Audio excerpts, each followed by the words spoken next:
Build the family of your dreams with Pinnacle Fertility Ohio. Our expert physician team has over 30 years of experience offering personalized fertility treatment plans tailored just for you. Get started today. Your future family awaits. Book now at rgiohio.com. My name is Gwenna. I have two boys that were born via gestational carriers.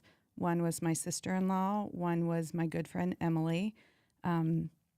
I did IVF like 6 times on myself, 2 more times for retrievals, and then we transferred into the surrogates, so 8 times. I did all the things that you can possibly think of, and it ended up working out because I didn't put a limit. We started trying as soon as we got married, and from that day until we got our second son, it was 12 years. I have PCOS, which is polycystic ovarian syndrome. So ovulation was not something I was doing routinely. So it's extremely difficult to conceive when you're only ovulating maybe twice a year and you don't know when that ovulation is occurring. So once I did some of the medications, we were able to find out when I was ovulating, and that was all fine. But then it turned out to be unexplained fertility, which is pretty frustrating. I'd rather them just say, you won't have a baby. Like, that's not going to happen for you. But when you don't know why, you just have to keep pushing. So they were never able to determine why, because I make these beautiful embryos. They just would not implant in me. The journey impacted me the most, I think, in my marriage. Joe, my husband, and I think we became closer. I'm lucky enough that he's a mental health therapist, so he let me just grieve and do my thing, and he was just supportive. And I told him multiple times, you can leave. Like, you can, I would be totally fine. That's really emotional. You can leave. It's fine. I won't think any different of you. And he's like, no, I'm not leaving. Because I think, truthfully, he could have imagined his life without kids, because he's a man. And I could not. It wasn't even an option in my mind to not have kids. So I think that it worked best for our marriage. And I know it's not always like that for everybody, but it was for me. Our marriage became stronger. But I think one of the darkest moments in infertility, I can think of 2. One happened all the time. When it was time for either a positive test or your period to start, you inspect your toilet paper all the time. So I would wipe and look for any signs that I would start my period. And that first sign of blood was absolute despair every time. It was worse than hearing the results on the phone, because you see a physical manifestation of you're not pregnant. Another dark time, I did get pregnant once, and I miscarried before 6 weeks. My pregnancy hormone level didn't do what it was supposed to do. So they were worried that it was an ectopic pregnancy. I, being in the medical field, totally know what that means and what you need to do with an ectopic pregnancy. Me, in my mindset, when it happened to myself, I said, you can let it rupture, because I did everything for this baby. I want to be pregnant. So it can rupture. And my doctor at the time, Dr. Costa, said, Gwenna, you know that's not compatible. Like, you can't do that. And I was like, no, it can rupture. And then you can either save me or I can just die. Like, it's fine. So I was to the point where she probably should have admitted me for a minute, but I was not okay. It was pure agony. So I think I would have just rather have not got pregnant. Specific pieces of advice I have for patients going through infertility. I would say be careful who you tell about your journey, because sometimes you don't want people asking a million questions. So you can tell everyone in the world, but just be prepared. Like, they're going to ask you a lot of questions. I initially had told my parents and my very best friends. And then, by year 5, I'm like, I got to start telling people. So everyone does it on their own time. Just, be careful is what I guess is my biggest piece of advice. Secondly, it's totally fine to not go to the baby showers. You don't have to go because your mental health is more important, and it's so mental when you're going through infertility. One of my very best friends was having a baby during that time, and I was absolutely so happy for her. But you can't help but see your grief in that time. And I mean, we're talking, this girl has been my friend since I'm 5. And I told her, I'm like, I can't do it. And she totally understood because she's my friend. And if they're not your friend, they won't understand. But if they're your friend, they will understand. So you don't have to go, and you don't need to feel guilty about it, which I'm trying to tell myself about, but I still feel guilty about. Always seek a second opinion. If you have one doctor who says, this isn't going to work for you, try another practice. I consulted with 4 or 5 different places. I ended up going with 3 different practices, and I don't regret it. What one doctor says can't happen, another doctor can make happen. So you should totally seek second opinions. And it also depends on what your issue is. Let's say you have a low AMH level and you're having trouble producing embryos. There are places, not in Columbus, but there are places that's their specialty. So you need to seek out those places. Don't just take the word of one doctor. People will say, well, just relax and have fun and just go get drunk. I can tell you if that was the case, I would have been pregnant like multiple times. And it's not the case. So feel free to tell them to shut their face because you should not have to deal with that. That is so annoying. Don't ever tell a fertility patient, oh, well, just go out and have fun and go on vacation. I can't do that. That does not work for me. It makes me so angry when people tell fertility patients that. It sends me next level. I can't even talk about it. I made a list. There was one more. Oh, okay. Reproductive endocrinologists are only as good as their lab. If their lab shows amazing results, it doesn't really matter too much about the doctor. I don't care if they're mean. I don't care if they're the fuzziest people in the world. Pay attention to their lab. Their lab is the most important. Never say never. Do you think when I got married, I would have said, oh, I'm going to go through 12 years of infertility, do 8 IVFs, all of the inseminations in the world, all the injections, and I'm going to have 2 other women carry my babies? Absolutely not. But here I am. And that's what happened because I didn't close the door. But when it's something I wanted with every ounce of my being. So I was not remotely going to stop. And we were definitely to a point financially where, we got to stop. I didn't care. I'll lose my house. I'll live in a van down by the river. That's fine. I want my kids. And just never say never is probably the biggest. As far as our introduction into surrogacy, I was actually in the middle of doing an egg retrieval, and we were going to do it again because why not? Let's just run into that brick wall and just keep going. But I was at work, and I get a phone call from my sister-in-law, which was odd because I'm like, why is she calling me at work? And she's like, hey, I want to carry a baby for you. And I was like, shut your face. Like, no. She's like, no, I've already talked to my parents.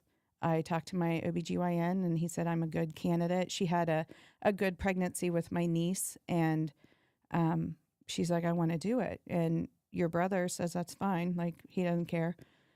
And I was like, I had not even given it a thought. I was just thought it was me against everyone else. So that's what started the gestational carrier for us, was she reached out and said she wanted to do it. And I was like, well, don't tell me that and back out. Like, I will put a baby in you. It's what I said. And we transferred 2 in her, and my oldest held on, and we got him. Now for the second, I have a brother and a sister myself. I cannot imagine life without my brother and sister. And I really wanted my son to have a sibling. I didn't care what it was. I wanted him to have a sibling other than our dogs, like that he needed a sibling. And I put a plea on Facebook to my friends. And I was like, if anyone has ever, Cullen was a 4 at the time. I was like, if anyone has ever considered carrying a baby for somebody and you think you're a good candidate, please reach out to me. Do not reach out to me and say, I would, but I can't because of this. Shut your face. You're not even on the radar. It's easy for you to say, oh yeah, I'll carry a baby for you, but I'll have a uterus. Well, shut up. Would you really do it? So I said, do not come at me and say that, because I'm not at a good place. I'll punch you in the face. That's what I said on my text. Why would people say that? Like, people would say that. Or I would do it, but I had an ablation. Okay, you can't do it. You're not helpful. So don't even acknowledge it if you can't do it. Well, I don't know how much longer it was, maybe a month or two. It's 11 o'clock at night. This is a core memory. I'm laying in bed with my son, putting him to sleep, and my phone rings. It's my friend Emily. And I'm like, something's wrong. It's 11 o'clock at night. Why is she calling me? I answer, and she's like, hey, I want to carry a baby for you. And I'm like, have you been drinking? And she's like, actually, yes, but I really want to do it. Like, I've talked to my parents. Like, she did the things. And she has 3 daughters and had beautiful pregnancies. She's like, I actually like being pregnant. And I said, are you done having kids? She's like, yes, I want no more kids. And I was like, well, I'll put a baby in you, because I was actually in the process of doing a retrieval again. And because I told Joe, I was like, let's do a retrieval just in case something happens, so that we have the embryos on deck, basically. And so February, a few months later, we transferred and got pregnant with Pax, and he's 9. So they literally fell into my lap.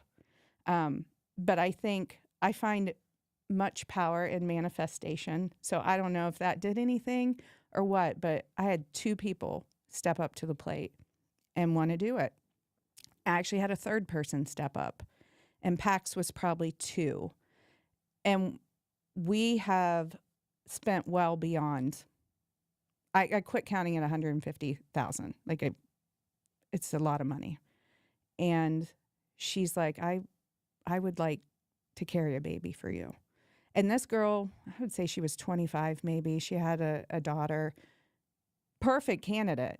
But I said, you want to have more kids. I know you want to have more kids. And if something happened and I took that away from you, I would not be able to live with that. And so I turned her down, because can you imagine? Like, no. So I told her no. But I've had 3 people say they wanted to do it. So that's how surrogacy fell into my lap.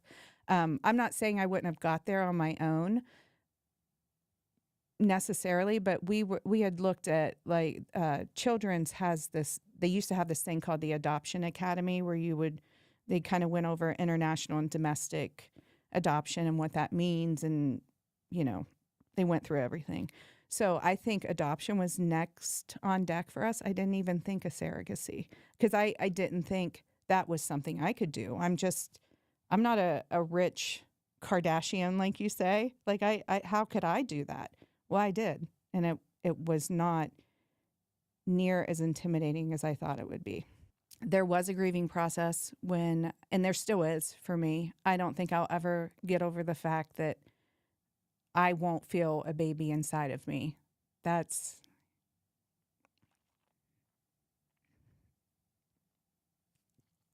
a hard pill. Do you have tissues? Good Lord, Keri. I am a sonographer. I do ultrasound. So for my first son, I got to scan him in utero, which was so weird, because I was able to determine the gender from that scan. And I was like, oh my gosh. And Joe's like, what's wrong? And I'm like, I see a penis. And I'm yelling in the room. And I thought everything looked abnormal, because you lose rationale when it's your own kid. Everything was fine. He's fine. He's 14, so he's not super nice right now, but everything's fine. But I had to disconnect absolutely I had to disconnect, because as someone who does OBGYN sonography, I was seeing people pregnant every day. And I saw people who didn't see the value in it, and I saw people who didn't want it. But I also saw the other side of it, people who wanted their babies, and I had to see pregnant women every day. So I had to totally disconnect from our pregnancies, because I saw them when I scanned Lorraine, my first surrogate. I was like, okay, there's the baby's abdomen. Here's, like, I'm talking to her like this is her child. And I just couldn't connect, because if I connect and something happens, I'm not able to cope with that. So when my oldest was born, he was born C-section, and I see him and he looks 100% like me. Like, I could have spit him out. And I'm like, okay, that's mine. And I didn't feel that immediate bond that everyone's like, oh, you're going to just explode. No, there was no exploding. There was like, okay, crap, I got this kid. He's mine, and I'm taking him home. So about 2 months later, I'm in the ER, and a patient, this 80-year-old woman, I'm scanning her gallbladder. She goes, oh, honey, do you have kids? And I start sobbing, and I'm like, I have a son. Like, I had no clue I had a son. So it took me probably 2 months before I bonded with him. With the second one, it was a little better, because I had been there, done that. Emily, who's also a sonographer, my second gestational carrier, she would take a picture once in a while and send it to me. But I was still very disconnected on him as well. So I feel like it was hard to have much of a grieving process, because I just kind of was like, that's outside. That's not in my life. And then I got them, and I connected finally. And now I feel like I can connect in my job more. But that's the only way I could continue. But I think there's always going to be a grieving process, because I don't think I'm ever going to be able to get over the fact that I couldn't do that. I mean, what's a woman supposed to do? That's what we're supposed to do. That's what you're told. Oh, you get married, you have kids. I got married, but I couldn't do the rest. And it's hard. But to have two women who did that for me, what do you get them for Christmas? Surrogacy is a big deal in my house. I feel that the sacrifice that Lorraine and Emily made needs to be celebrated. Like, you don't just do that for people.